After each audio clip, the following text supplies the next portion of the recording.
خصی جانور کی قربانی کرنا جائز ہے، بلکہ اس میں اجر و ثواب زیادہ ہے، اور یہ نبی کریم صلی اللہ علیہ وآلہ وسلم سے ثابت ہے کہ آپ صلی اللہ علیہ وآلہ وسلم نے خصی جانور کی قربانی فرمائی ہے۔ جیسا کہ یہ میرے ہاتھ کے اندر سنن ابی داؤد شریف ہے، اس میں حدیث کا نمبر 2795 ہے۔ حضرت جابر بن عبداللہ رضی اللہ تعالی عنہ نے فرمایا کہ ذبح النبی صلی اللہ علیہ وآلہ وسلم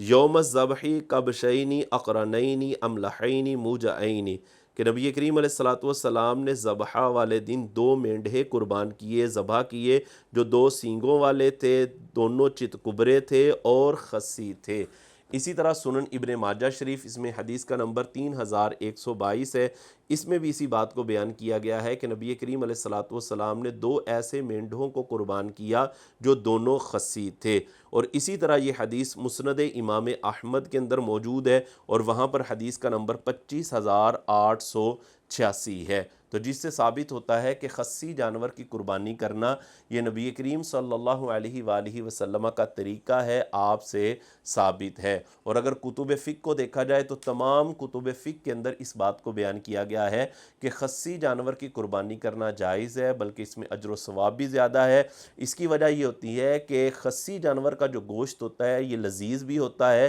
اور پاکیزہ بھی ہوتا ہے، جیسا کہ بحر شریعت جلد نمبر 3 صفحہ نمبر 344 پر اس بات کو بیان کیا گیا ہے کہ مستحب یہ ہے کہ قربانی کا جانور خوب فربا اور خوبصورت اور بڑا ہو، اور بکری کی قسم میں سے قربانی کرنی ہو تو بہتر ہے سینگ والا مینڈا ہو، چت کبرا ہو، جس کے خصیے کوٹ کر خصی کر دیا ہو، کہ حدیث میں ہے کہ حضور نبی اکرم صلی اللہ علیہ وآلہ وسلم نے ایسے مینڈھے کی قربانی فرمائی ہے۔ اسی بات کو فتاوی عالمگیری کتاب الاضحیہ میں بیان کیا گیا، اور اسی بات کو بہت سارے فقہا نے اپنی کتب فقہ کے اندر بیان کیا ہے، جس سے ثابت یہ ہوتا ہے کہ خصی جانور کی قربانی کرنا جائز ہے، بلکہ یہ نبی کریم صلی اللہ علیہ وآلہ وسلم کا طریقہ ہے۔